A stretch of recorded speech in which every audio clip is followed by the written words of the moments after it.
A maioria do cidadão brasileiro, ele desconhece o efeito multiplicador que existe em você adquirir ações. Então, ele desconhece a perspectiva de ganho que tem nas ações. Então, se ele começa com 30, ele já vai achar que ele está velho demais. E não está, entendendo?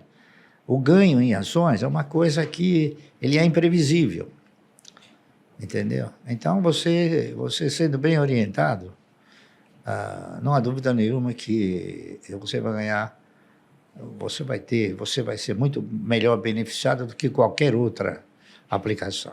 E quando você começou a comprar essas primeiras ações, o intuito já era formar uma carteira que um dia seria responsável pela sua aposentadoria, pela sua previdência ou não?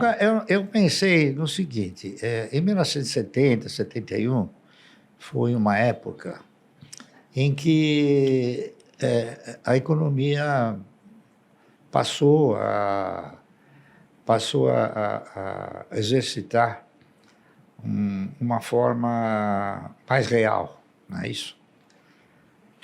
E, nessa ocasião, a maioria dos fundos de previdência privada começaram a quebrar. Então, inúmeros fundos que ainda hoje se comenta, né, que eram fundos particulares. Era Pereira Barreto, Providence, Montepio da Família Militar, GBOX, uma série deles, né? Então, eu comecei a ficar, assim, eu diria até preocupado, né?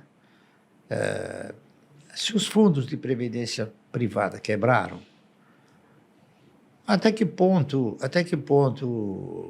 uma previdência sustentada pelo Estado poderia me proporcionar uma renda mensal digna, não é isso? No futuro. Então, eu comecei a pensar no futuro. E, pensando no futuro, eu fui avaliando o quê?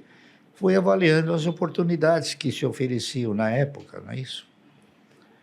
Que era letra de câmbio, ORTM, ARTP, bônus rotativo, tinha uma série de aplicações, não é isso? E tinha também ações que você participava no projeto de empresas, não é isso? Então, eu fui fazendo avaliações e cheguei numa conclusão de que seria talvez um pouco difícil, não é isso? A Previdência proporcionar um retorno. Então, eu fui buscar uma outra fonte de previdência, uma outra fonte. Então, eu examinei inúmeras fontes. A RTM, o RTP, bônus, LC, tá certo? Contratos mercantis, enfim. Cheguei na conclusão que as ações, elas ostentavam e reuniam condições, se você tivesse a participação em bons projetos, em projetos de empresas futuristas, de você estar assemelhado com a postura do controlador ou dos maiores acionistas. Então, eu comecei a fazer o quê? Um estudo mais profundo de algumas ações de empresas que pudessem garantir ao longo de um período, não é isso? Longo, essa condição, a condição de te proporcionar uma renda mensal. Então, eu comecei a analisar com bastante profundidade, não é isso? E acabei fazendo o trabalho daquela que eu interpretava ser a empresa que melhor poderia suprir um projeto de 30 anos. Por quê?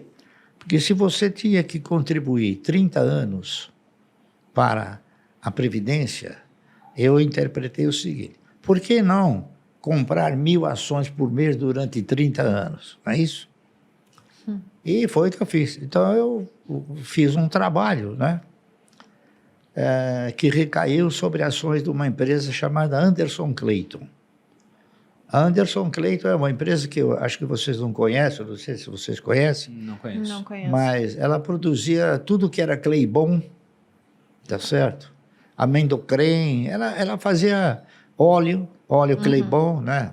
Claybon é tipo Margarina. aquela farinha, aquele negócio de margarina, engrossar, né? Claybon, Verdade, margarina. Minha avó usava no bolo. Margarina Claybon, ela fazia também um negócio chamado amendocrem, Se o cara faz que é Claybon, mais faz ou até menos graxa pra parecido. veículo, que é muito parecido. Que é mais ou menos parecido com um negócio que se faz hoje, que eu esqueci o nome aí. Tipo pasta de amendoim, pasta de Isso, amêndoas, essas isso aí. coisas. Ela fazia tudo isso. Então, era uma empresa do setor de alimentos, tá certo?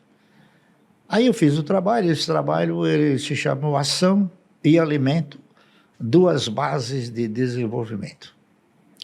Aí eu fiz o trabalho, né, propondo o cidadão comprar 1.000 ações por mês durante 30 anos. E esse trabalho foi conduzido para a Anderson Cleito, que era aqui no Brasil. Aí o cidadão, o vice-presidente da empresa, mandou me chamar. Eu examinei esse trabalho, achei maravilhoso. Nunca vi uma coisa assim, né? Uma criatividade que nem essa. Fazer uma comparação de você, ao invés de ficar sob o manto estatal, ficar sob o manto da empresa, não é isso? Em termos de previdência. Mas ele falou, mas lamentavelmente, esse seu projeto não vai dar certo. Ih. Eu falei, ué, será que não vai dar certo? Mas por quê? Sabe por quê? Você sabe quem é o dono da Anderson Cleito? Não sei, porque a Anderson Cleito era uma empresa de capital estrangeiro. Né? Eu falei, não sei. Ele falou, olha, os donos da Anderson Cleito são duas velhinhas de 80 anos que elas herdaram isso dos seus pais. Eu, sinceramente, vou dizer para você o seguinte, eu não sei quanto tempo elas vão resistir à pressão que elas vêm sofrendo para vender a Anderson Cleito. Tudo bem, então, já que a Anderson Cleito ela não ostentava a postura de viver mais 30 anos, não é isso? Então eu passei para a ação subsequente, para a empresa subsequente. Porque a empresa tinha que ter duas condições importantes. Primeiro, perenidade. E segundo, tinha que ter o quê? Tinha que ter sustentabilidade, tá certo? A Anderson Cleito era a empresa que pagava o melhor dividendo do mercado. Por quê? Porque ela mandava para fora. Aí a empresa, em segundo lugar, chamava-se Centrais Elétricas de São Paulo, CESP. Aí eu fiz o trabalho sobre a CESP. Só que eu não tinha a convicção de que as ações pudessem representar essa sustentabilidade. Eu tinha esperança, tá entendendo? Então, o que eu fiz? Eu realizei o trabalho propondo o cidadão comprar 1.000 ações por mês da CESP.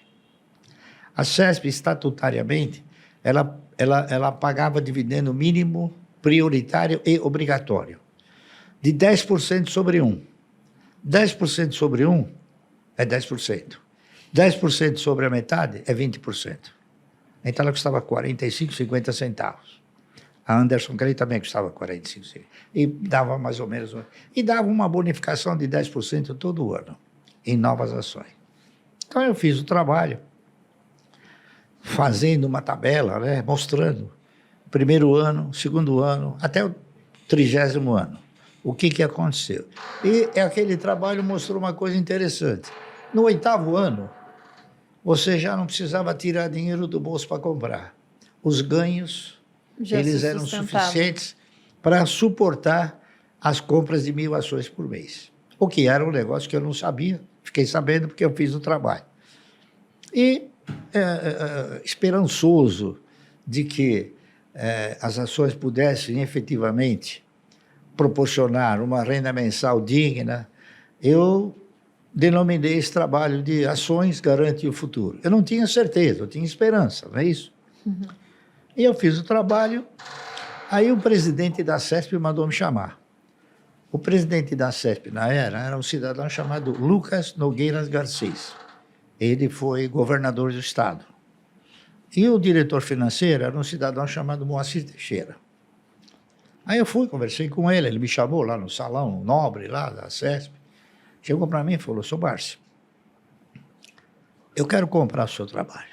Falou umas 10 vezes. E eu falei 10 vezes para ele. Mas eu não fiz o trabalho para vender. Fiz o trabalho porque eu sou do mercado e eu quero mostrar a minha contribuição para o mercado, se é que ela tem alguma validade. Não, ele elogiou o trabalho. Até que no fim eu cheguei para ele e falei assim, me diga uma coisa, para que o senhor quer o trabalho? Ele falou, eu quero o trabalho porque eu vou editar esse trabalho. Eu peguei o trabalho e falei, não precisa me pagar nada. Ele ficou assim, ele falou, sabe de uma coisa? Eu vou mandar fazer esse trabalho e vou botar o seu nome, coisa que eu jamais faria. E ele fez. Mandou editar o trabalho com o meu nome. Ações Garante o Futuro.